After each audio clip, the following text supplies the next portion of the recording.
हर महादेव दोस्तों, आज की हमारी कहानी है कि क्यों ये कहावत कही गई है कि सारे तीर्थ बार बार और गंगा सागर एक बार। तो आइए जानते हैं इस कहावत की क्या कहानी है। आपने कई बार बहुत से लोगों से सुना होगा कि सारे तीर्थ बार बार गंगा सागर एक बार। आखिर ऐसा क्यों कहा जाता है, आज हम आपको बताएंगे। गंगा सागर को तीर्थों का पिता कहा जाता है। कहने का मतलब है कि गंगा सागर का अन्य तीर्थों की अपेक्षा अत्यधिक महत्व है। शायद यही कारण है कि जनसाधारण में ये कहावत बहुत प्रचलित है कि सब तीर्थ बार बार गंगा सागर एक बार। गंगा जिस स्थान पर समुद्र से मिलती है उसे गंगा सागर कहा गया है। गंगा सागर एक बहुत सुंदर बंद द्वीप समूह है जो बंगाल की दक्षिण सीमा में बंगाल की खाड़ी पर स्थित है। प्राचीन समय में इसे पाताल लोक के नाम से भी जाना जाता था। कलकत्ते से यात्री प्रायः जहाज में गंगा सागर जाते हैं। सारे तीर्थ बार बार गंगा सागर एक बार क्यों कहा जाता है? यहाँ मेले के दिनों में काफ़ी भीड़ भाड़ व रौनक रहती है, लेकिन बाकी दिनों में शांति एवं एकाकीपन छाया रहता है। तीर्थ स्थान सागर द्वीप में केवल थोड़े से साधु ही रहते हैं। यह अब वन से ढका और प्रायः जनहीन है। इस सागर द्वीप में जहाँ गंगा सागर मेला होता है, वहाँ से 1 मील उत्तर में बामन खल स्थान पर एक प्राचीन मंदिर है। इस समय जहाँ गंगा सागर पर मेला लगता है, पहले यही गंगा जी समुद्र से मिलती थी, किंतु अब गंगा का मुहाना पीछे हट गया है। अब गंगा सागर के पास गंगा जी की एक छोटी धारा समुद्र से मिलती है। आज यहाँ सपाट मैदान है और जहाँ तक नजर जाती है वहाँ केवल घना जंगल। मेले के दिनों में गंगा के किनारे पर मेले के लिए स्थान बनाने के लिए इन जंगलों को कई मीलों तक काट दिया जाता है। गंगा सागर का मेला मकर संक्रांति को लगता है। खाने पीने के लिए होटल, पूजा पाठ की सामग्री व अन्य सामानों की भी बहुत सी दुकानें खुल जाती हैं। सारे तीर्थों का फल अकेले गंगा सागर में मिल जाता है। संक्रांति के दिन गंगा सागर में स्नान का महात्म्य सबसे बड़ा माना गया है। प्रातः और दोपहर स्नान और मुंडन कर्म होता है। यहाँ पर लोग श्राद्ध व पिंडदान भी करते हैं। कपिल मुनि के मंदिर में जाकर दर्शन करते हैं। इसके बाद लोग लौटते हैं और 5वें दिन मेला समाप्त हो जाता है।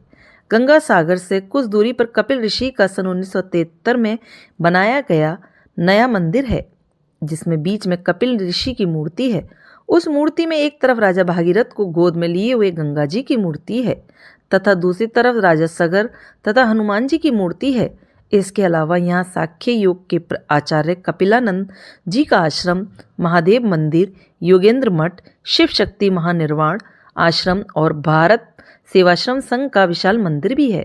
रामायण में एक कथा मिलती है जिसके अनुसार कपिल मुनि किसी अन्य स्थान पर तपस्या कर रहे थे। ऐसे ही समय में अयोध्या के सूर्यवंशी राजा सगर एक अश्वमेघ यज्ञ का अनुष्ठान करने लगे। उनके अश्वमेघ यज्ञ से डरकर इंद्र ने राक्षस रूप धारण कर यज्ञ के अश्व को चुरा लिया और पाताल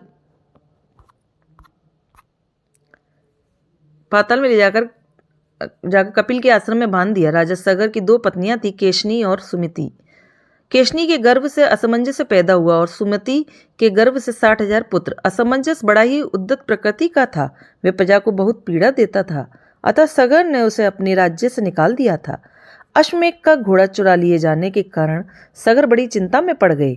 उन्होंने अपने 60,000 पुत्रों को अश्व ढूंढने के लिए कहा। 60,000 पुत्र अश्व ढूंढते ढूंढते पाताल लोक में पहुंच गए। वहां उन लोगों ने कपिल मुनि के आश्रम में यज्ञीय अश्व को बांधा देखा।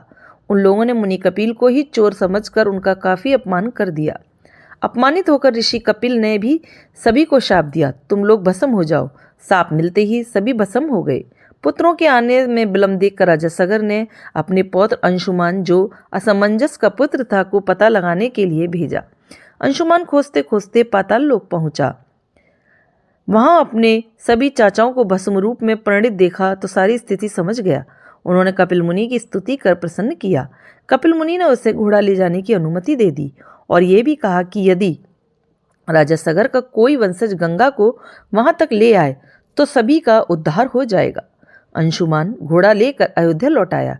यज्ञ समाप्त करने के बाद राजा सगर ने 30,000 वर्षों तक राज्य किया और अंत में अंशुमान को राजगद्दी देकर स्वर्ग सिधार गए। अंशुमान ने गंगा को पृथ्वी पर लाने का काफी प्रयत्न किया, लेकिन सफल नहीं हो पाया। अंशुमान के पुत्र दिलीप ने दीर्घ काल तक तपस्या की, लेकिन वह भी सफल नहीं हो पाया। दिलीप के पुत्र भागीरथ ने घोर तपस्या की, गंगा ने आश्वासन दिया कि मैं जरूर पृथ्वी पर आऊंगी, लेकिन जिस समय मैं स्वर्गलोक से पृथ्वी पर आऊंगी उस समय मेरे प्रवाह को रोकने के लिए कोई उपस्थित होना चाहिए। भागीरथ ने इसके लिए भगवान शिव को प्रसन्न किया। भगवान शिव ने गंगा को अपनी जटा में धारण कर लिया। भागीरथ ने उन्हें पुनः प्रसन्न किया तो शिवजी ने गंगा को छोड़ दिया। गंगा शिवजी के मस्तक से 7 स्रोतों में भूमि पर उतरी। निधि, पावनी और नलिनी नामक 3 प्रवाह पूर्व की ओर चले गए। बडच्छ, सीता और सिंधु नामक 3 प्रवाह पश्चिम की ओर चले गए और अंतिम एक प्रवाह भागीरथ के बताए हुए मार्ग से चलने लगा। भागीरथ पैदल गंगा के साथ नहीं चल सकते थे, अतः उन्हें एक रथ दिया गया। भागीरथ गंगा को लेकर उसी जगह आए जहां उनके प्रपितामह आदि भस्म हुए थे। गंगा सबका उद्धार करती हुई सागर में मिल गई। भागीरथ द्वारा लाए जाने के कारण गंगा का एक नाम भागीरथी भी पड़ा, जहां भागीरथ के पितरों का उद्धार हुआ। वही स्थान सागर द्वीप या गंगा सागर कहलाता है। गंगा सागर से कुछ दूरी पर कपिल ऋषि का सन 1973 में बनाया गया नया मंदिर है, जिसमें बीच में कपिल ऋषि की मूर्ति है। उस मूर्ति के एक तरफ राजा भागीरथ को गोद में लिए हुए गंगा जी की मूर्ति है तथा दूसरी तरफ राजा सगर तथा हनुमान जी की मूर्ति है। अब आपको पूरी तरह समझ आ गया होगा कि सारे तीर्थ बार बार और गंगा सागर एक बार क्यों कहा जाता है। तो दोस्तों, इसीलिए गंगा पृथ्वी पर आई और जो भागीरथ ने बहुत ही पुण्य का काम किया, जो गंगा को धरती पर लेकर आए और समस्त मानव जाति का उद्धार हो गया उस गंगा जल में स्नान करने से। तो दोस्तों, आइए हम सब मिलकर बोलते हैं गंगा मैया की जय। तो दोस्तों, आपको मेरी ये कहानी कि गंगा सागर एक बार कहानी कैसी लगी? अच्छी लगी हो तो लाइक करें, सब्सक्राइब करें, ज़्यादा से ज़्यादा शेयर करें। धन्यवाद।